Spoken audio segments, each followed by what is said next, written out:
Nigeria is on the spot as cases of drug trafficking continue to crop up at alarming rates and with astonishing revelations. Oh yeah, for sure, being in the news for wrong reasons is an embarrassment for any Nigerian. Nevertheless, the increasing number of arrested suspected drug traffickers and seizures of large amounts of illicit drugs by authorities are clear indications the present administration is assiduously marching up to the game. Now, between January and August 2021 alone, authorities reported arrests of no fewer than 8,634 suspected drug traffickers and seizures of more than 100 billion naira in drugs and cash. Trafficking is not just what the country has to worry about, though, but also increased consumption of illicit drugs and strong linkage to insecurity and other social vices confronting the nation. Now, another issue of concern to many Nigerians is a recent linkage of some law enforcement personnel who are seen as a super corps and in abating the crime. As the country continues to grapple with the challenge, questions of what is the push factors or what are the push factors of drug trafficking in Nigeria? What are the implications of the security officers being part of drug trafficking syndicates? And can the security agencies clean their houses to face the monster remain major concerns? The way out will be the focus of the program tonight. This is Nigeria Today on NTA News 24. I am Musbad and will have my guests in just a moment.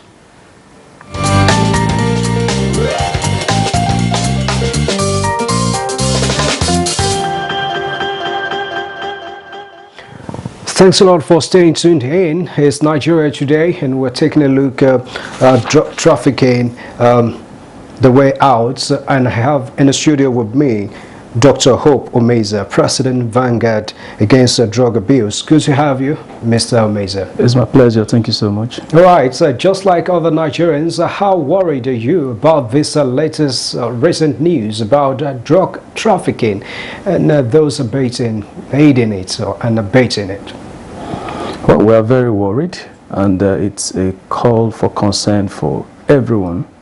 You know, drug abuse, it's not just about, it's not an isolated problem for some individuals. It is a problem that cuts across families, strata, and socioeconomic status. So it's a cause for concern. Everyone should arise to this, to the mandate of ending this terrible menace in society, because it's also at the background of terrorism and major issues facing Nigeria today.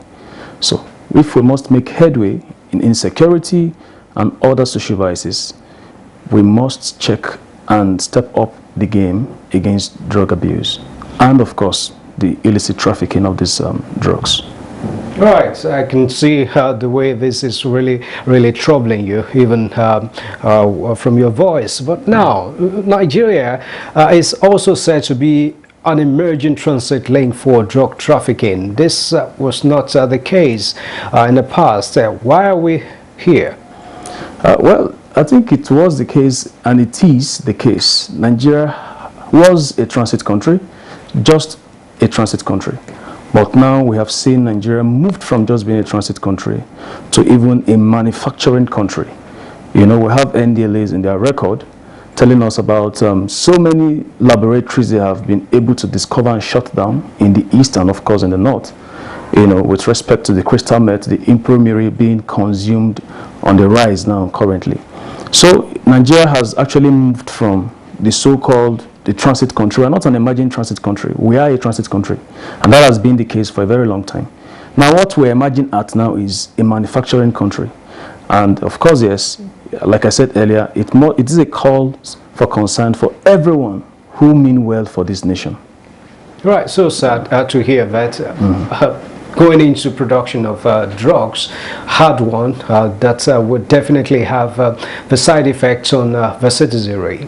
What do you think will be the implications of being not just being as transit points for drug trafficking, but also manufacturers? Well, it means that we are going to have a good number of our youths, of our society members, you know, getting drugged and not being productive as they should.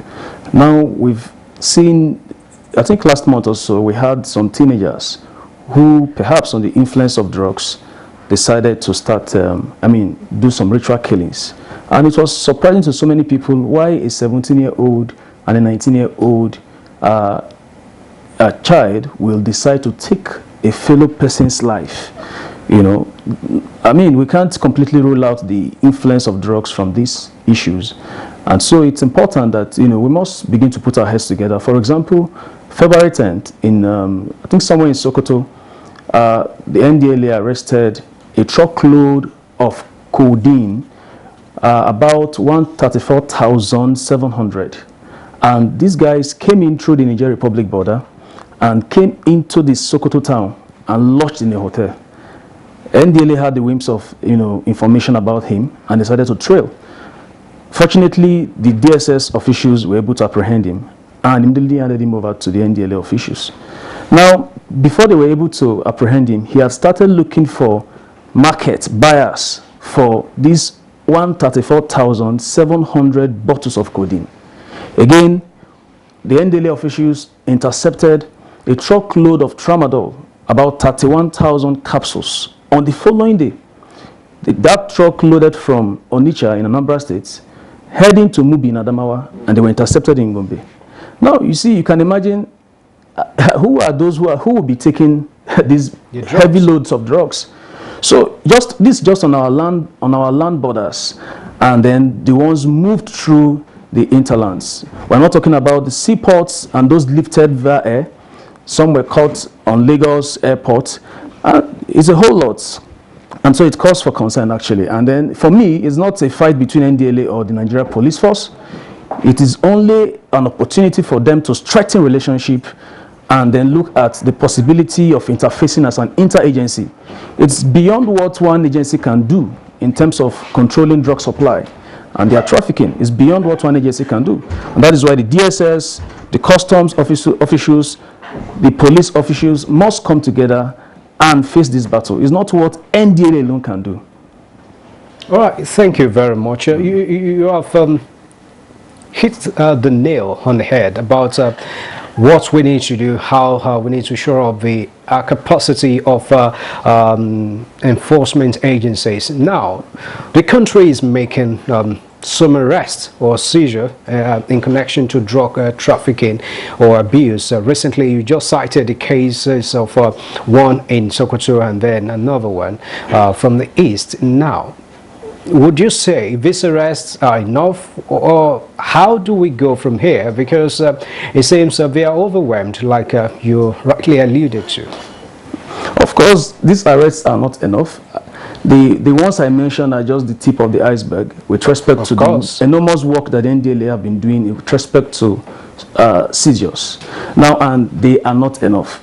And of course, there's no NDLA official that will tell you that they have enough manpower with respect to manning the various borders, manning the various checkpoints where these things pass through.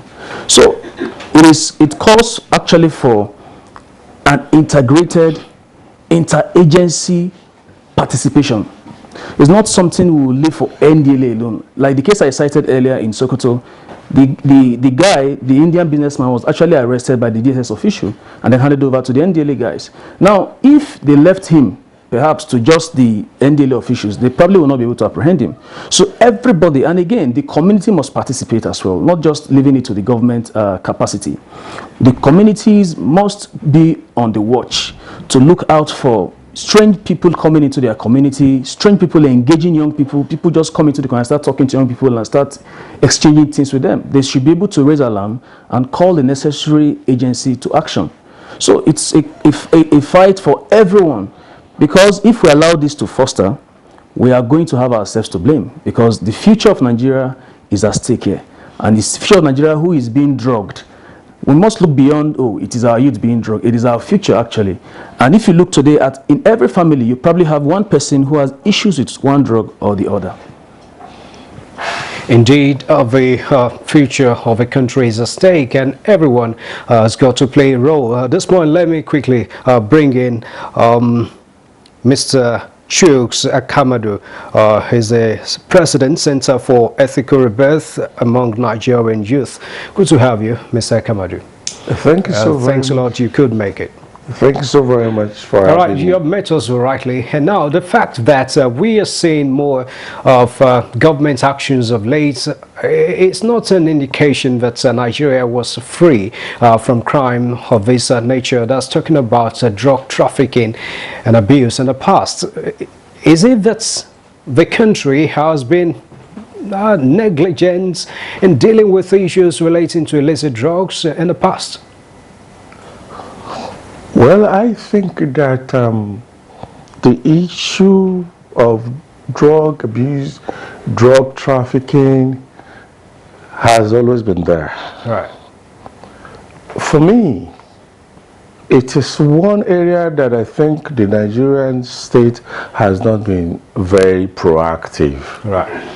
Proactive in the sense that with the advent of technology and the sophistication that comes with technology, it becomes a lot easier for drug peddlers to have their way. Be that as it may, for me, the issue of drug trafficking has a whole lot to do with our cultural beliefs as a people. It's more of a cultural thing. A cultural thing in the sense that for us to actually curb it, there must be an elite consensus that resents it. There must be a masses consensus that resents it. We must find a way of ensuring that the geopolitics of the Nigerian state frowns at it, and thereby making it a lot more unattractive for those who are involved in it. Right, if I may come in here, Mr. Akamadu, you talked about culture here, and I'm wondering what has that got to do? Because as far as I remember, I don't think there's any culture in the country that supports drug trafficking or abuse. Can you enlighten us about that? Oh, whether you like it or not, what is happening at the moment reflects our cultural ethos, it reflects our cultural values and all of that. If from the very, very base of the society frowns at it. Yeah. If at the very base of it, the family frowns at it, and the schools frowns at it, our immediate communities frowns at it, at the end of the day, we now find government institutions frowning at it, and of course, traditional institutions frowning at it. I can assure you that anybody who wants to engage in illicit drug trafficking would first of all grapple with the fact that he or she would be seen as a deviant.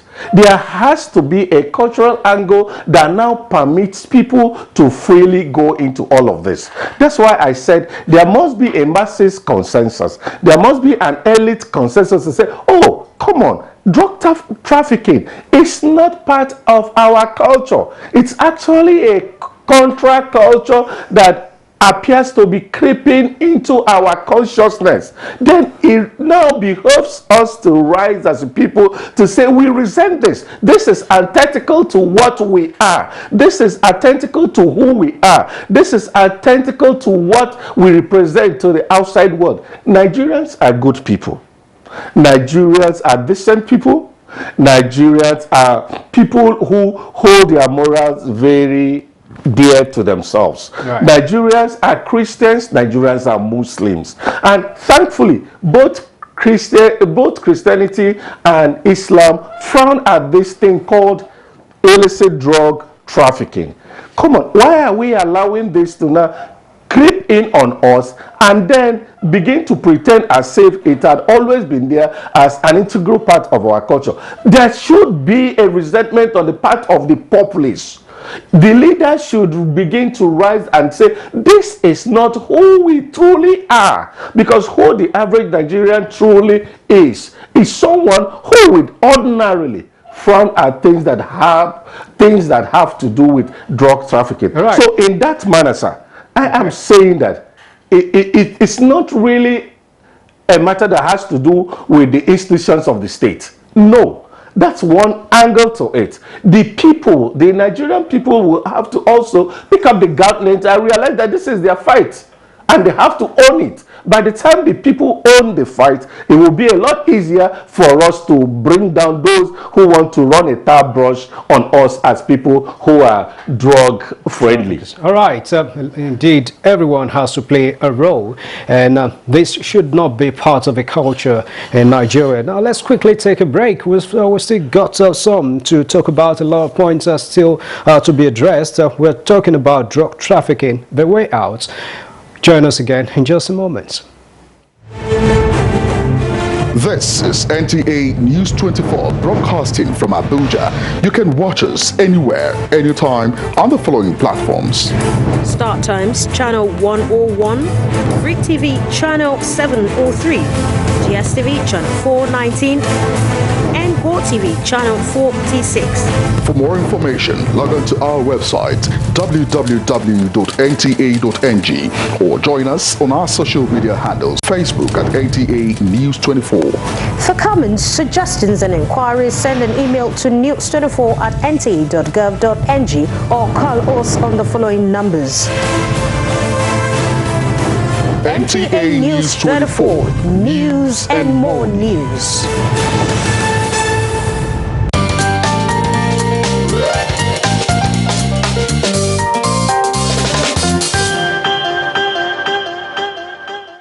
Thanks a lot for sticking around. It's still Nigeria Today on NTA News 24. Drug trafficking, the way out is what we're looking at, and I've still got Dr. Hope Umeza, President Vanguard Against Drug Abuse, as well as Mr.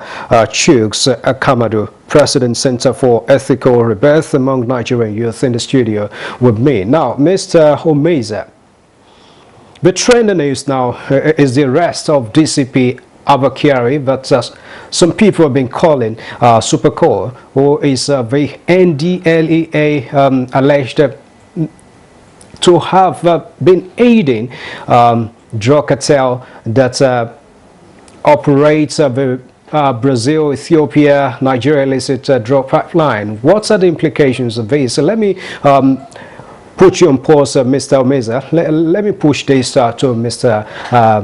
Kamadu. What do you think are the implications of this arrest of the nation's fight against drug trafficking? For me, it shows that the sky is blue for us as a nation. Why? Because it shows that indeed we are in a dispensation where nobody is above the law. And if the rule of law is what's obtainable in Nigeria, it simply means that it's just a matter of time that we'll get it right in this country. But for now, this is a matter that is yet to come up in the law courts.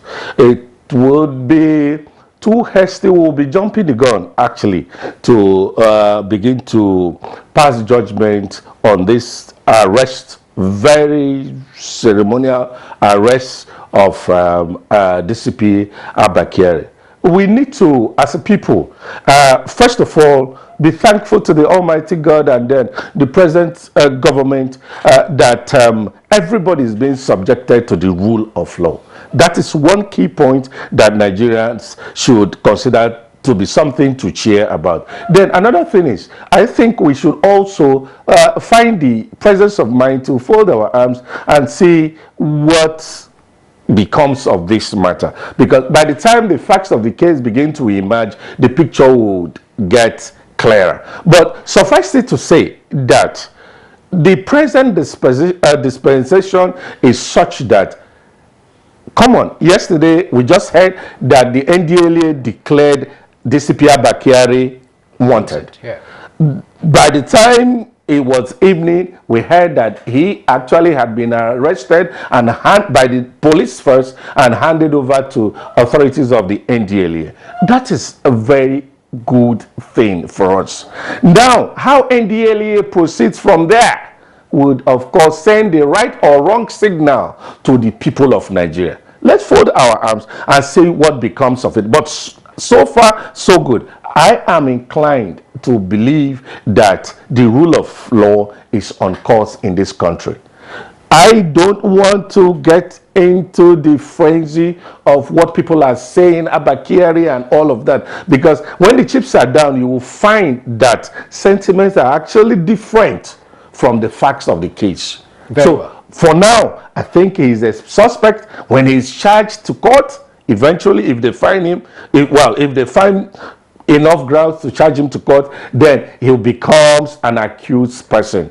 It is when the case is successfully prosecuted at a competent court of law that now will now have basis to do a thorough interrogation of what had transpired and then do an evaluation of the judicial process as it regards to drug trafficking and drug abuse in the country. For now, I think it's too early to go into all of that. Quite early indeed, but it is expected that the right authority will investigate this and do the necessary things, probably to arraign him before a court of law and see whether he's guilty of a charge or not.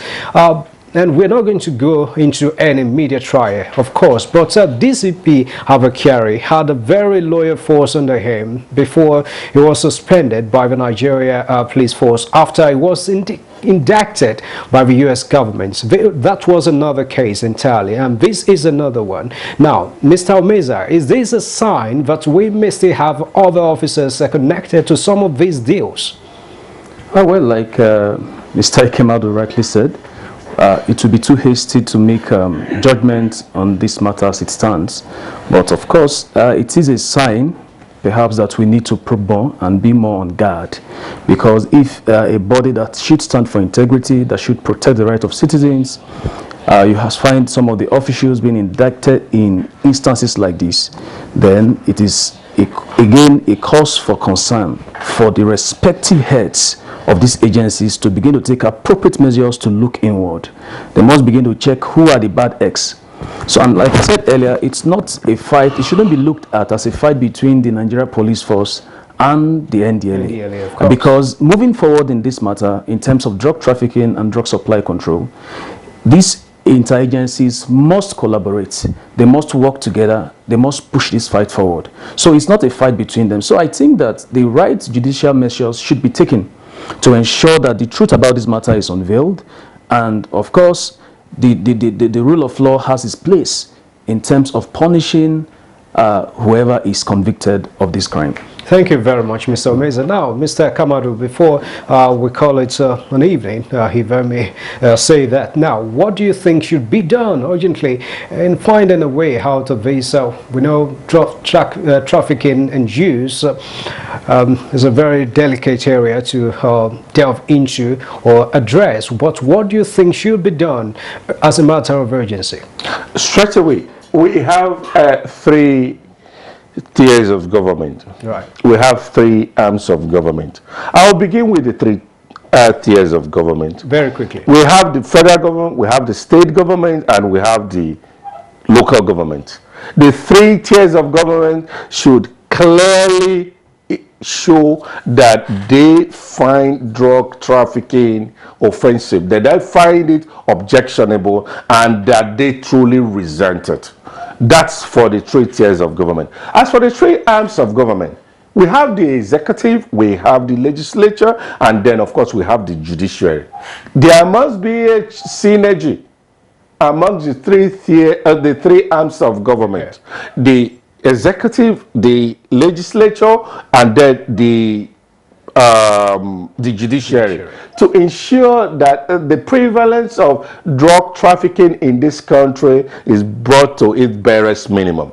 And I'm sorry to say that. Well, no, I don't have to be apologetic about it. I think I wholly subscribe to the view of the chairman, chief executive of NDLEA, that drug trafficking, the law regarding drug trafficking in this country should be reviewed so as to have offenders face firing squad or something. Right.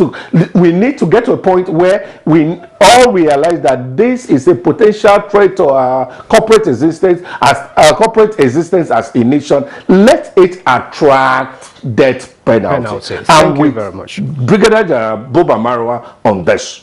Right. Let us review our laws. There should be law reforms that should allow for this to come into place so that drug trafficking would, of course, naturally become a lot less attractive to the bad eggs we have in our society. Right. Thank you very much. It has to be done, and urgently too. Well, time is running out, so we have to halt the discussion here. Thanks a lot, Mr. Chuks Kamadu, President, Center for Ethical Rebirth among Nigerian Youth. We sincerely appreciate your perspectives tonight. Thank you very much. Thank you very much. Appreciation to Mr. Dr. Hope Omeza, President, Vanguard Against Drug Abuse, for your insight. We thank you too much. Thank you very much. All right.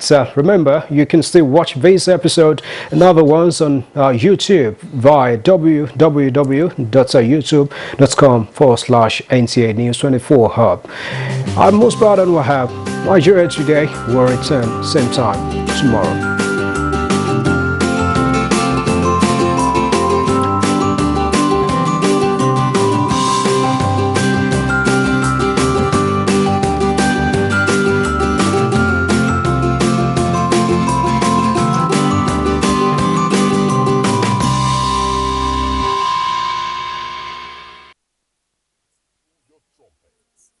Advertised on NTA News 24, located at the headquarters premises of the NTA, Area 11, Lemhi, Abuja. Our rates are affordable. Our reach is far.